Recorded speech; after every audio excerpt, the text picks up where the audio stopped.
1.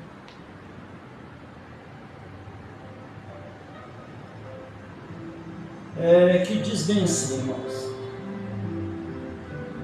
sabe, porém, isto, que nos últimos dias sobrevirão tempos trabalhosos. Amém? Vamos orar mais uma vez. Senhor bondoso, eterno e maravilhoso Deus, neste momento eu, como uma criatura, um homem que veio do pó e um dia há de tornar ao pó, acabei de ler Tua palavra, Senhor, Tua palavra que é sagrada, e eu tenho muito respeito por Tua palavra, porque eu creio que eu sou um filho de Deus, eu sou um filho desta palavra. Nós que estamos aqui somos filhos da Sua palavra. O Senhor é um Deus que criou nas nossas vidas e nos criou, nos formou ali, Pai, no ventre de nossas mães, através da Sua criação, da mulher, do homem. E é uma coisa linda, Senhor, de ver a formação do homem, da humanidade. E neste momento, Senhor, eu acabei de ler o versículo 1 do capítulo 3 de 2 Timóteo, e eu peço que o Senhor nos dê o assunto, que o Senhor nos dê a inspiração para falarmos dentro da Tua Escritura Sagrada. Te dou graças, pedindo a Tua presença, a Tua unção e a Tua bênção, em nome do Teu Filho Jesus. Amém. Pode sentar. Graças a Deus por mais este domingo nós estarmos aqui. Eu quero confessar que para mim tem sido uma grande ajuda esta atitude que Deus, em uma inspiração, assim eu diria, de eu ter tomado essa atitude. Eu não sei o que muitos estão pensando da minha pessoa, eu não sei, mas nós estamos aqui, como diz a palavra. Sabe, porém, isto, que nos últimos tempos, nos últimos dias, sobrevirão tempos trabalhosos, né?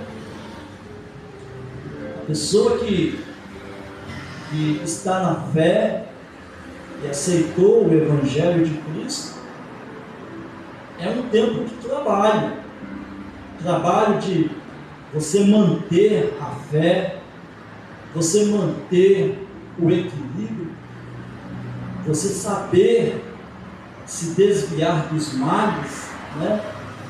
Dos males, que existem muitos males por aí. Existem os males do mundo, né?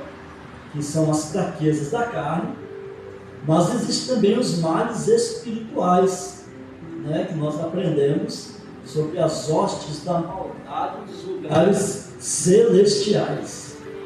Então tem que, se aquele anjo que nos acompanha, o anjo do Senhor que acampa ao nosso redor, se ele não nos guardar, não nos proteger, nós estamos perdidos, estamos sem segurança.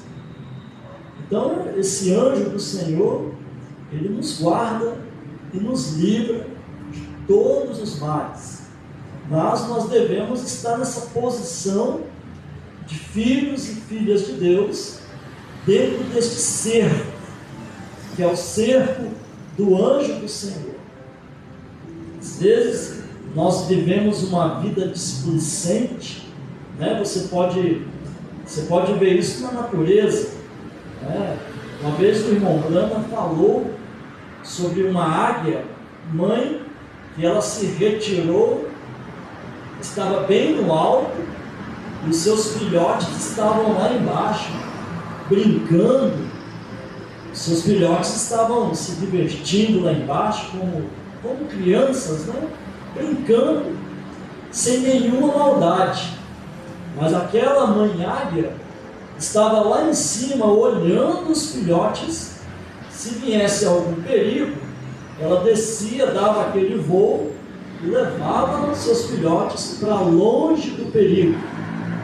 Então esta é a minha confiança. Eu creio que também é a sua confiança. Às vezes nós estamos aqui meio displicente, né, como criança, às vezes brincando. Jesus, ele disse, né, sede simples como a pomba, mas prudente como a serpente. Então às vezes a gente está brincando, mas se você é um filho de Deus, né, que ama a Jesus Cristo, que crê em toda a sua palavra, o anjo do Senhor está ao seu redor, te guardando. Às vezes de um acidente, às vezes de furtos, às vezes de doenças, às vezes de, né, como diz Salmos, capítulo 91 de Salmos, aquele que habita no esconderijo do Altíssimo, à sombra do Onipotente descansará. Então o Filho de Deus, ele está habitando, na paz e na tranquilidade, na sombra do Onipotente, descansado, né? Os passos de um homem justo são ordenados pelo Senhor e ele se deleita no caminho. O rapaz que namorou com a Rebeca, né, o genro do irmão Brano, ele chegou e pediu um conselho ao profeta sobre uma determinada coisa que ele ia fazer, se podia fazer, se devia fazer aquilo. E o profeta respondeu: vá, os passos de um homem justo são ordenados pelo Senhor. Então, se você é justo, se você é uma pessoa sincera, justa, e você tem se esforçado para colocar a sua vida diante da presença de Deus, os seus passos são ordenados pelo Senhor.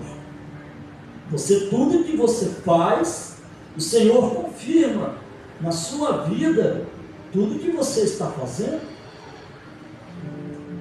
Agora você deve atentar para isso, porque quando alguma coisa está se desviando para o mal, olha, não é mais os passos de um homem justo. Então você, o Filho de Deus, ele para, né? Quando eu viajei uma vez, já viajei várias vezes, mas eu me lembro uma vez que nós fomos para Minas Gerais, eu e minha família, e eu comprei aquele GPS, e nós botamos lá, né, fomos para Santa Luzia, lá na casa do irmão João Uber, em Minas Gerais, e nós colocamos ali, Santa Luzia, tantos quilômetros, né? Quando chegou numa encruzilhada, que ela é muito complicada, eu creio que vai para Rio Bahia, não é isso, Rogério? Tem umas encruzilhadas que vai para outro lado, lá de Minas. Eu peguei o caminho errado. E quando eu peguei o caminho errado, eu falei com a minha esposa: olha, amor, tem alguma coisa errada. Ela: por quê? Não, essa estrada, ela não é uma estrada que eu me lembro de passar nessa estrada. Ela falou: não, mas o GPS está certo. Eu falei: não, tem alguma coisa errada. O caminho dobrou. Lá no GPS marcava 200 e poucos quilômetros para chegar no destino. E ele dobrou para 480, 500 quilômetros. Eu parei o carro, engatei uma ré e falei: quer ver que esses quilômetros vai mudar agora? Eu parei o carro, dei uma ré, fiz a manobra e voltei. Quando eu virei o carro, no sentido que eu estava indo errado, a configuração do GPS reduziu, voltou de novo para 200 e poucos quilômetros. Eu estava no caminho errado. Então o Filho de Deus, ele tem esse sensor do Espírito Santo dentro dele, que mostra, você está no caminho errado. Eu fiquei algum tempo sem estar congregando, mas de olho no GPS. Qual é o GPS, irmãos? A palavra de Deus. A palavra de Deus. E a voz dos 7.000 anjos, de Apocalipse 10:7. A palavra de Deus, de Malaquias, capítulo 4, 5 e 6. A palavra de Deus, em São Mateus 17, 10 e 11. Né? Que Elias disse: Jesus, ele virá e restaurará todas as coisas. Então, se você, você creu nesta palavra, você está com o GPS da sua alma destinado aos céus, e você vai na estrada, e de repente você vê que o seu líder, vou usar esta expressão, porque dentro do meu carro, era um carro de 7 lugar, eu estava dirigindo, mas junto comigo estava a minha esposa, estavam minhas filhas, a minha família. E quando eu peguei um caminho errado, a minha família estava indo para um caminho errado comigo. E se é um lugar de perigo, como acontece às vezes em alguns estados do nosso país, que o GPS encaminha as pessoas para o lugar errado e vai para um lugar de perigo, pessoas sofrem danos, perdas. Então, se você tem a Bíblia Sagrada na sua vida, Deus trabalhou através de uma voz restauradora, aleluia. E a voz, que a promessa de Jesus Cristo é esta: Elias virá e restaurará todas as coisas. Então, se nós estamos aqui caminhando, irmãos, hoje, como está aqui em Timóteo, capítulo 3, o que está dizendo aqui em Timóteo? Irmão, por favor, abra sua Bíblia e repita em voz alta o que diz Timóteo, capítulo 3, versículo 1. Sabe, porém, isto, que nos últimos dias sobrevirão tempos trabalhosos. Tempos trabalhosos. Então, se eu estou com a palavra de Deus, e com São Mateus 17, 10 e 11, que é a mensagem restauradora da minha vida, me perdoe o que eu vou dizer. Eu não preciso de mais nada. Por que eu não preciso de mais nada? Porque eu estou dentro da promessa de Deus. E é aí que está o perigo. Você está dentro da promessa de Deus, você está seguindo os passos de um homem justo.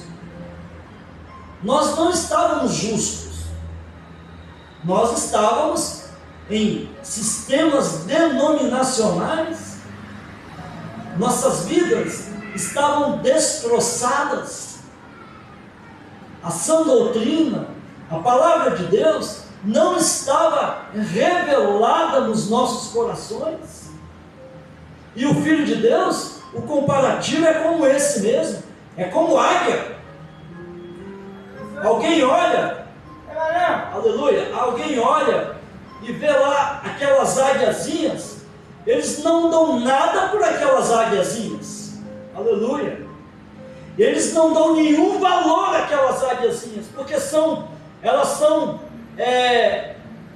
impotentes, mas elas têm natureza de águia, elas são águias, e a grande mãe águia está na montanha olhando para os seus filhotes, e aquela mãe águia, se vir algum bicho e ela não der tempo, ai do bicho, suas garras funcionam, seus bicos são fortes o suficiente para cravar o inimigo, mas ela pega os seus filhotes, aleluia, oh aleluia, e conduz os seus filhotes para o alto. Aleluia! Então, se você é um filhote de Deus, se você é uma águia de Deus, e às vezes você está, como aqui, 4 águiazinhas, aleluia, 4 águiazinhas, talvez sendo criticadas, talvez sendo mal analisadas, mas se essas 4 águiazinhas creem na palavra, aleluia, creem nas 2 águias, nas 2 asas desta águia, que é a nossa mãe, a Bíblia diz que quem é de Deus escuta as palavras de Deus, aleluia. Você é de Deus? Então você escuta as palavras de Deus, sua alma aceita a palavra de Deus. Jesus uma vez ele falou para aqueles homens: por que a minha palavra não entra em vós? Porque vós não sois de Deus, vós sois do diabo, por isso vós quereis me matar. Então a águia, ela está brincando, displicente, em campos verdes, como diz Salmos 23, é isso? Salmos 23 que fala, ou 22? Que o Senhor é o meu pastor e nada me faltará, deitar-me faz em verdes pastos, é isso mesmo? As águiazinhas estão ali, aleluia, abre aí Salmos 23, vê se é isso mesmo. Elas estão ali, deitadas em verdes pastos. Ô irmão, você vai se preocupar com o que, meu irmão? Se você foi um eleito de Deus, você foi uma eleita de Deus, para ouvir a voz de Deus, através de São Mateus 17, 10 e 11. Se você escutou esta voz, oh, aleluia, você está em verdes pastos,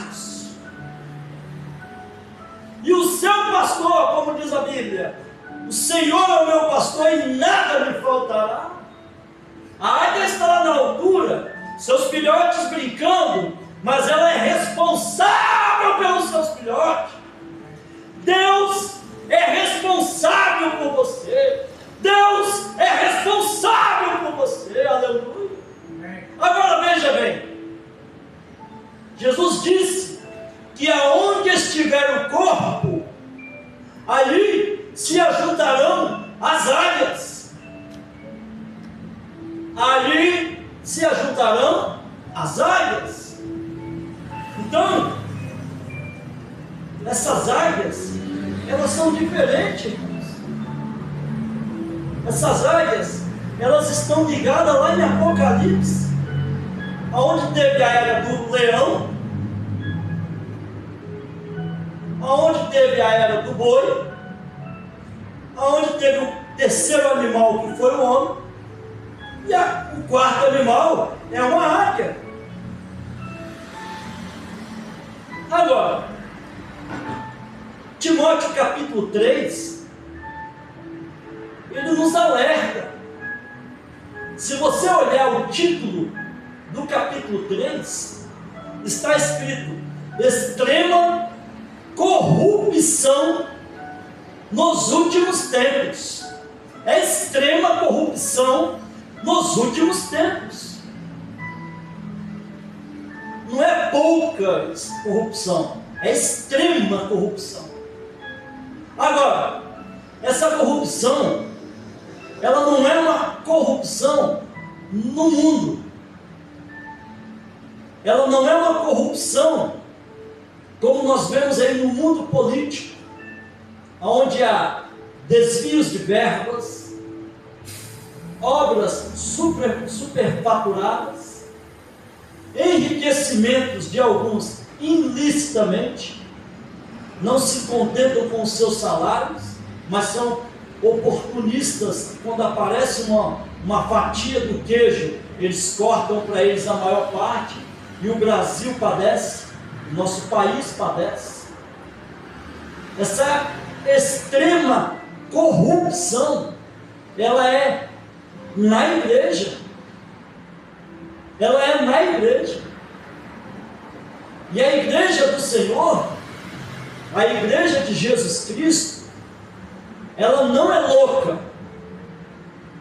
A noiva do Senhor, ela não é louca.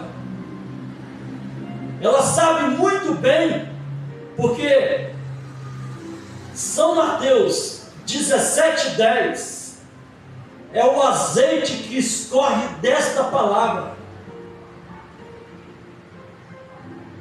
Muitos têm a Bíblia, mas não tem São Mateus 17:10 e 11, que é a revelação da palavra.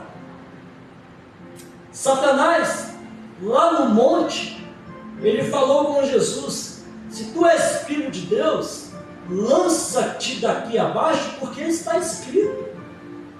Então o diabo conhece a Bíblia.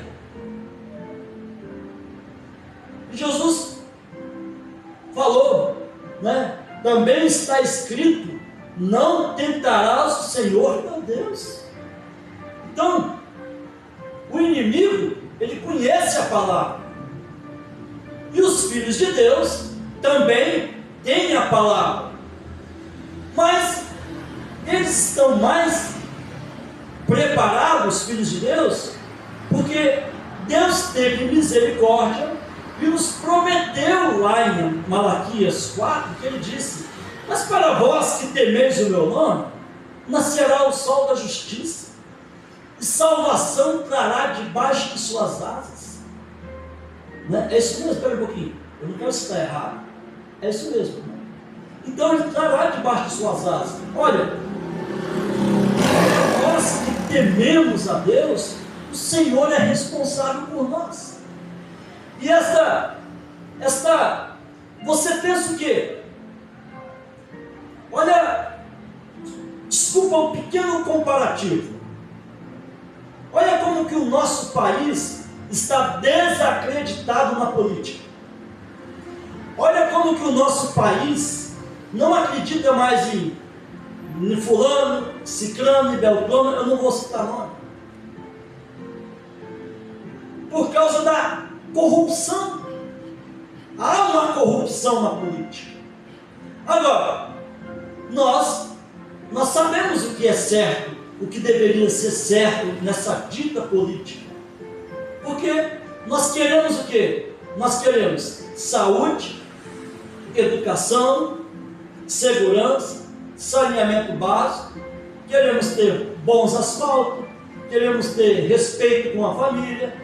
Isso é uma coisa centrada, correta. Agora, a corrupção espiritual é que é um terror. Porque assim como Satanás audaciosamente tentou confrontar o nosso Senhor no monte com a palavra, ele pega também e ele unge alguns ministros, como diz a palavra, para enganar. Aí é que está o problema. Aí é que está o problema. Só que a Bíblia diz que aonde estiver o corpo, ali se ajudarão as águias. E águia, a verdadeira águia, ela não come corrupção. A verdadeira águia, ela não aceita as coisas erradas. Por quê? O que o Filho de Deus quer numa igreja? O quê? Ele quer vir, ele quer se assentar no banco. No mundo político, eles querem, seria esse o normal, né? Saúde, educação, segurança, saneamento básico e outras coisas mais que englobariam uma boa política. Mas o Filho de Deus, ele quer o quê? Ele quer vir à casa de Deus, se assentar nos bancos, vir de uma forma carente e necessitada, cantar hinos, dar suas ofertas, fazer suas orações, ouvir a palavra, ter companheirismo com os irmãos e ir para as suas casas. Só que quando ele vai para a sua casa, ele vai diferente do que entrou. Ele vai polido. A águia, conta-se que a águia, ela quando sente alguns insetos incomodando sua vida, alguns bichinhos querendo comer, ela faz o que de acordo com a natureza dela, irmão Rogério? Ela sobe, oh, aleluia, ela vai subindo, e é assim. Filho de Deus, quando ele está com a palavra, quando ele creu na restauração, São Mateus 17, 10 e 11, eu vou repetir isso sempre, porque eu não teria uma fé restaurada se não fosse São Mateus capítulo 17, versículo 10 e 11, que diz o quê? O que o meu Senhor falou? Em verdade, Elias virá primeiro e restaurará todas as coisas. Então, eu subo, eu vou subindo,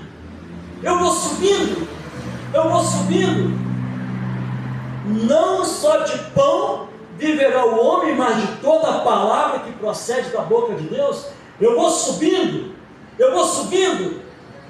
aqui ó, e quando você vai subindo, os carrapichos não aguentam, as doutrinas erradas não aguentam, os espíritos que perturbam e traz depressão, traz angústia, traz insatisfação, traz decepções, eles não aguentam, aleluia, porque você vai subindo,